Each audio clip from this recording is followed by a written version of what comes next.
Disadvantages of outsourcing. Now जब भी ये क्वेश्चन पूछा आउटसोर्सिंग का, तो तुम पहले क्या लिखोगे? Derivation A B C D, और तुम्हारा ई हो सकता है डिसएडवांटेजेस। करेक्ट? इस प्रकार से तुम आंसर लिखोगे। नाउ लेट अस अंडरस्टैंड, हर एक पॉइंट तो तुमको समझ में आएगा। Point number 1, misuse. अब ये मिसयूज होता कैसे है? आउटसोर्सिंग में तुम्हारा data, for example HDFC bank credit card ने मार्केटिंग के लिए एक आउटसोर्स एजेंसी को 100 फोन नंबर दिए कि तुम हर एक को फोन करो और उनसे बात करो। ठीक है? नया कार्ड आया है, नया स्कीम आया है। अब तुमने सुना होगा कई बार तुमको ऐसे ऐसे मैसेजेस आते हैं, शेयर बाजार से आते हैं, या स्पैम जिसको बोलते हैं ना, स्पैम वालों के पास नंबर कहां से आता है? ये एजेंसीज बेच देते हैं। अब ये पर नंबर मैंने सुना है 2, 5 या 10 रुपए में बिकता है। सो मिसयूज ऐसे होता है। अब तुम बोलोगे 100, 200, ये लाखों और करोड़ों की तादाद में मोबाइल नंबर्स रहते हैं, तो ये बहुत बड़ा बिजनेस है। हमको हर साल फोन आता है कि 10वीं के छात्रों का नंबर, हर साल, और वो 5,000 में आपको नासिक के सारे स्कूल के नंबर्स देंगे। हम कभी लेते नहीं, सब में पढ़ना नहीं, क्योंकि वो सब नंबर बिकते हैं, तो मिसयूज होने का चांस बहुत ज्यादा रहता है। दूसरा, रेप्यूटेशन। अब मैं तुमको एक एग्जांपल देता हूं। एक बिल्डर है, वो एक बिल्डिंग कंस्ट्रक्ट कर रहा है, लेकिन जो अंदर का जो ड्राइंग है, ठीक है ना, डिजाइन है, वो आर्किटेक्ट ने बनाया।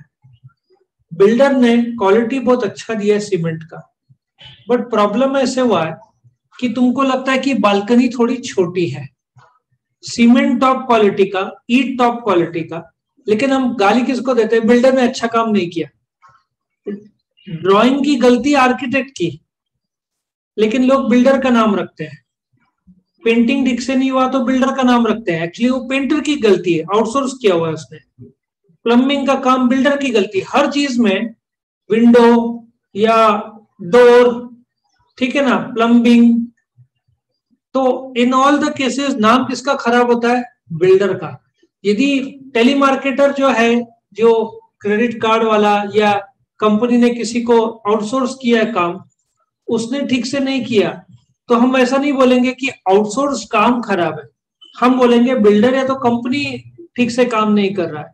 तो रेपुटेशन बहुत खराब होता है यदि सामने वाला जो जिसको काम दिया वो ठीक से बात नहीं करता तो, या सर्विस नहीं देता तो। Risk of confidentiality. अभी तुम्हारा सेंसिटिव डेटा, ठीक है, तुमने सुना होगा बहुत सारा डेटा लीक हुआ है, तो तुम्हारा बहुत सारा सेंसिटिव डेटा कंपनी के पास है। जब कंपनी आउटसोर्स करती है, फॉर एग्जांपल कि एक आदमी ने क्रेडिट कार्ड का हफ्ता 30 अक्टूबर को पे नहीं किया, तो 3 से 4 नवंबर को से एसबीआई क्रेडिट कार्ड वो डेटा दे देगी नासिक के एजेंसी को। फिर उनको बताना पड़ेगा ये क्रेडिट कार्ड नंबर है, तुम्हारा नाम, पता, मोबाइल, ईमेल, इसका मतलब तुम्हारा सारा सेंसिटिव डेटा चला गया उनके पास। आ रहा है समझ में? तो कॉन्फिडेंशियलिटी रहता नहीं, क्योंकि क्रेडिट कार्ड, ये सब बैंक अकाउंट नंबर, ये सब सेंसिटिव डेटा है, कॉन्फिडेंशियल डेटा है, बट ये स्प्रेड होता है। तो मोमेंट ही एक्सपोज हो गया तो फ्रॉड के चांसेस बढ़ जाते हैं। चौथा, कॉम्प्रोमाइजिंग क्वालिटी। अभी एक एग्जांपल लो कि सपोजेडली नासिक में बीएमडब्ल्यू शायद शोरूम नहीं है अभी तक, जहां तक मेरा नॉलेज है। बीएमडब्ल्यू तुमको बॉम्बे, औरंगाबाद या पुणे से खरीदना पड़ेगा। तुमने खरीद लिया। अब नासिक में मर्सिडीज का शोरूम आ चुका है, बट कुछ साल पहले, एटलीस्ट 7-8 साल पहले, मर्सिडीज का शोरूम नासिक में था नहीं।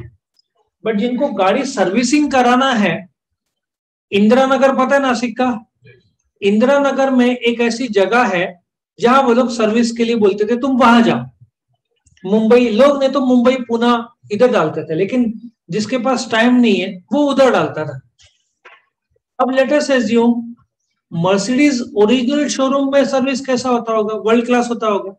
अब ये जो नासिक का है ये सेमी प्रोफेशनल है, उसके पास मर्सिडीज के फुल मशीन तो नहीं होंगे, तो नाम किसका खराब हुआ, उसका क्या, मर्सिडीज का, मर्सिडीज का खराब हुआ। तो ऐसा क्या होता है, क्वालिटी में कॉम्प्रोमाइज होता है। मैंने बहुत अच्छा वीडियो एक देखा था, कोई सोनू शर्मा नाम का वीडियो था, उसके पास एक मर्सिडीज रहती है, रास्ते में कार क्या होता है, प्रॉब्लम आ जाता है, टायर पंक्चर हो जाता है उसका। प्राय मर्सिडीज में प्रॉब्लम नहीं आता बट टायर पंक्चर हो जाता है।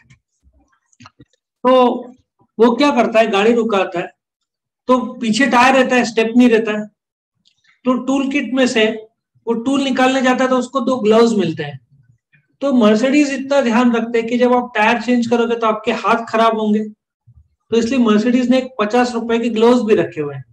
बाकी कार ये सब नहीं रखते होंगे, इतना सेंसिटिव या इतना कस्टमर फ्रेंडली बाकी कार कंपनीज नहीं होंगे। तो ये लेवल पे क्वालिटी वो लोग रखते हैं मर्सिडीज वाले, लेकिन सर्विस लोकल लेवल पे हुआ तो नाम किसका खराब होता है, मर्सिडीज का होता है। तो ये प्रॉब्लम होता है। एथिकल इश्यूज भी है इसमें। एथिकल इश्यूज क्या है, अभी जैसे कि जो बिल्डर है, ठीक है, जब हमने फ्लैट लिया इधर, तो जब इलेक्ट्रिक का कनेक्शन देखे गए सब उल्टे पलटे थे। इनफैक्ट इस बिल्डिंग में भी थोड़ा गड़बड़ी है। एथिकल इश्यू ऐसा है कि एक्चुअली काम किसने करना चाहिए, बिल्डर ने करना चाहिए, बढ़िया काम, स्विचेस से लेकर सब कुछ, लेकिन अंदर वायर इधर का उधर। सो एथिकल इश्यू ऐसा है, जो काम बिल्डर ने करना चाहिए वो नॉर्मल इलेक्ट्रिशियन कर रहा है, वो भी ठीक से नहीं कर रहा है। एक और एक चीज बताता हूं। अब नासिक में मैंने बताया था कि एक इडली वाला है, सपोजिटली बहुत फेमस, ताज खुद सपोजिटली नहीं बनाता, उससे खरीदता है। तो एथिकल इश्यू आता है कि 25 रुपए का इडली तुम 200 रुपए में बेच रहे हो, वो भी खुद नहीं बना रहे हो। अब 25 रुपए का जो इडली, 30 रुपए का जो इडली बना रहा है, अच्छा मैं वो छोड़ दो, एक और एग्जांपल देता हूँ। सिनेमैक्स में नासिक में एक बहुत फेमस ये मिलता है, क्या बोलते हैं, बर्गर, ये क्या बोलते हैं इंटरवल में, समोसे के साथ रहता है ना वो, समोसा या पैटिस। नासिक में एक मॉडल कॉलोनी में एक है, वो पैटिस सप्लाई करता था इनको, सिनेमैक्स अलग अलग इसको मल्टीप्लेक्स वालों को। ये लोग क्या करते थे, वो 15, 20, 25 रुपए की पैटिस 50, 100 रुपए में बेचते थे। एथिकल इश्यू ऐसा आता है कि ये लोग खुद तो बना नहीं रहे बट 4 टाइम्स, 6 टाइम्स, 8 टाइम्स कीमत में बेच रहे हैं। सो एथिकल इश्यूज आना ही है। और ताज यदि ऐसा करता है, मैं बोल नहीं रहा हूं करता होगा, लेकिन एग्जाम्पल के तौर पर दे रहा हूं, यदि ताज लोकल लेवल पे इडली खरीद के बेच रहा है, तो लोकल लेवल ने इडली में जो रॉ मटेरियल यूज किया है, तेल यूज किया है, अब ताज में जाने वाले लोग बहुत हेल्थ कॉन्शियस होंगे, तो एथिकल इश्यू तो आता ही उसमें। हिडन कॉस्ट, हिडन कॉस्ट और लीगल प्रॉब्लम आता ही है, क्योंकि जब एक एजेंसी, ठीक है, आउटसोर्स करता है, अब फॉर एग्जांपल तुम उस एजेंसी को फोन करते हो कि भाई आजकल एसबीआई का नया कंसेप्ट शुरू हुआ कि तुम फोन करो वो तुम्हारे घर पे आके कैश लेके जाएगा, तुमको बैंक में जाने की जरूरत नहीं, बट 80 रुपीज या 100 रुपीज लेगा कुछ तो इस पे हिडन कॉस्ट ऐसा होगा कि जो तुम्हारा सर्विस चार्जेस है, वैसे तो यहाँ पे क्लियर है, लेकिन कुछ जगह पे तुम्हारा रॉ मटेरियल का फिनिश प्रोडक्ट का कॉस्ट बढ़ जाता है, क्योंकि एचडीएफसी एजेंसी या जो भी दूसरे एजेंसी को काम देता है तो उनको पैसा देना पड़ता है, तो पैसा रिकवर करने के लिए वो किससे रिकवर करेगा, कस्टमर से। सो कॉस्ट बढ़ता है, इसलिए कई बार हिडन कॉस्ट भी आ जाते हैं इसमें। कई बार मैंने नोट किया है कि अब जोमेटो ले ले, तुम जोमेटो स्विगी का कभी कभार बिल देखोगे ना, वो लोग भी गड़बड़ी करते हैं। वो लोग क्या करते हैं, tax and other charges, other charges क्या होता है डिफाइन नहीं किया उन लोगों। अब पैकिंग चार्जेस होगा तो कुछ जगह पे अलग से मेंशन करते हुए, तो ये अदर चार्जेस साफ फ्रॉड है। या तो बताओ तुम अदर चार्जेस क्या क्या है। और कुछ जगह पे तुम डोमिनोज या इससे सबवे का मंगाओगे जोमेटो से या स्विगी से, other charges can be as high as 55 rupees. तो मेरे को ये पूछना है उनसे, तुम्हारे अदर चार्जेस डिफाइन करो, वो तो हिडन कॉस्ट हो गया, वो तो फ्रॉड हो गया। इफ तुम बता नहीं रहे हो तो कैसे चलेगा, वो तो बताना चाहिए। सो हिडन कॉस्ट जोमेटो स्विगी में भी है। मल्टीपल कस्टमर्स, अभी तुमको एक एग्जांपल देता हूं। जैसे बिल्डिंग ने ये जो क्लीनिंग का काम आउटसोर्स किया हुआ है, एजेंसी को कॉन्ट्रैक्ट दे दिया कि तुम करो, और वो इतने बिजी रहते हैं, अभी दिवाली में सब क्लीनिंग वाले बहुत बिजी हैं। सो क्या होता है, इनके कस्टमर्स मल्टीपल रहते हैं, एक जन के हो सकता है 10 कस्टमर है। तो प्रॉब्लम ऐसे आता है कि 10 कस्टमर है तो ये लोग जल्दबाजी में काम करेंगे, और कई बार फॉर एग्जाम्पल तुमने कंप्यूटर रिपेयर का, अब क्या हुआ था कि एक कंप्यूटर एजेंसी है, कंप्यूटर का बेचता है, लेकिन उसका मेंटेनेंस का या सॉफ्टवेयर का एडजस्टमेंट्स का वो आउटसोर्स करता है। और सपोजिटली उसने कंप्यूटर दिया और उसको कुछ अपलोड करने के लिए बोलता है, एक काम करो हमारे बाजू वाले शॉप में हमारा मेंटेनेंस वाला है, उधर जाके दो। ठीक है, तो मेंटेनेंस वाला को कुछ पैसा मिलता होगा इसमें, और मेन जो कंप्यूटर की दुकान है, for example Rahul computers, Rahul computer का मेन दुकान है। ठीक है, अब वो क्या करता है, राहुल कंप्यूटर्स जो अपना सॉफ्टवेयर जो है का काम बाजू वाले को देता है, लेकिन बाजू वाला कुछ गड़बड़ी करता है। तुमने अपडेट कराया, रैम बढ़ोतरी करानी है, बाजू वाले के पास गए, बाजू वाले ने कुछ दूसरा डाल दिया, तो गलत डाल दिया। एक बार हुआ था मेरे साथ कि उसने बोला कि बच्चों के लैपटॉप के लिए 500 MB काफी है, लेकिन उसने क्या किया, सेकंड हैंड डाल दिया। बाद में उसने बोला रिफर्बिश आपने बोला था, मैंने बोला कि तू मेरे घर आ, मेरे क्लास में आ, इस जन्म मैंने सेकेंड हैंड मुझे नहीं लगता कुछ चीज लिया होगा। मैंने बोला कि तूने चोरी चकारी किया, तूने बोला नहीं मुझे और चुपके से फर्नीचर डाल दिया, जब परफॉर्मेंस ठीक से नहीं हुआ तब पकड़ा गया, तो ऐसे चीटिंग क्यों किया। तब उसने माना, उसने बोला इसको रिफर्बिश बोलते हैं। मैंने बोला बेटा तू किसको सिखा रहा है, तू बेटा है मेरा बाप को सिखाएगा।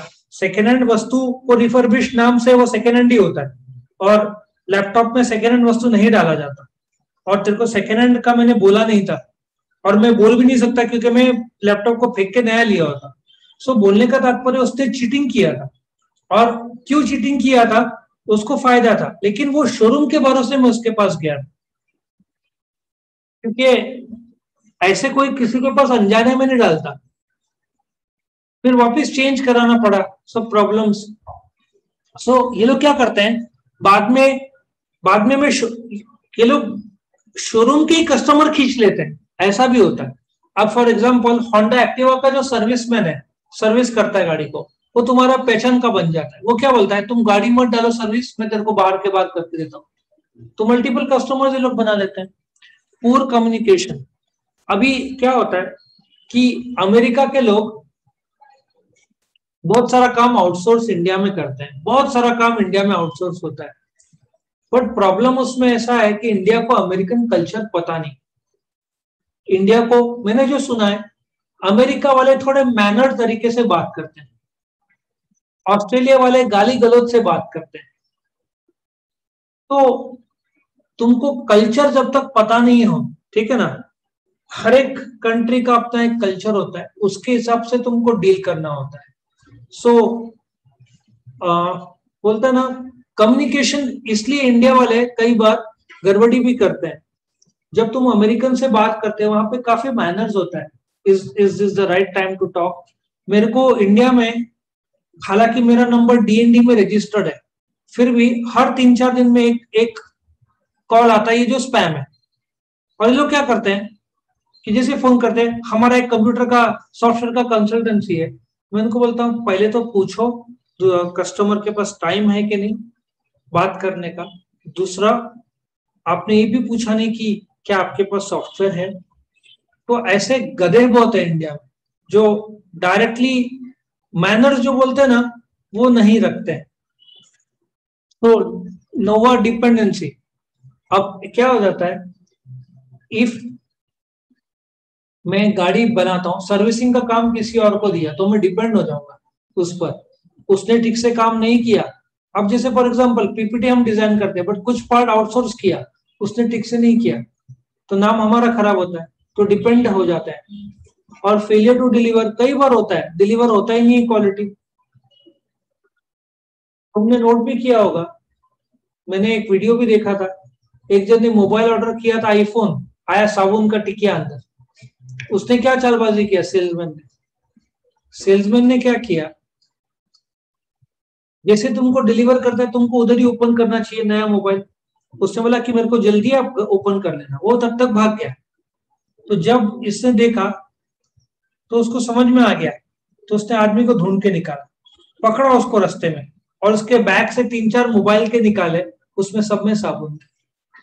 मतलब ये लोग क्या करते हैं, गलती अमेजन की नहीं है, अमेजन बहुत अपनी जगह पे सही है, उनके एग्जीक्यूटिव ऐसे बदमाशी, क्योंकि डिलीवरी आउटसोर्स किया हुआ है उनका, अमेजन खुद डिलीवर नहीं करता। आउटसोर्स वालों की कंपनी की भी गलती नहीं होगी, एम्प्लॉय गड़बड़ी करते हैं, एम्प्लॉय गड़बड़ी करते हैं। पेट्रोल पंप पे ले लो, पेट्रोल पंप का तो खैर खुद है, लेकिन तुमने सुना होगा पेट्रोल पंप के एम्प्लॉय चोरी चकारी करते हैं, कम डालते हैं। अभी तो खैर ऑटोमेटिक मशीन आ गया तो कम होता है, लेकिन ये होता है। सो फेलियर टू डिलीवर भी एक बड़ा प्रॉब्लम है। सो ये था तुम्हारा डिसएडवांटेजेस ऑफ आउटसोर्सिंग। वीडियो पसंद आया तो लाइक करना, फ्रेंड्स के साथ शेयर करना और चैनल को सब्सक्राइब करना।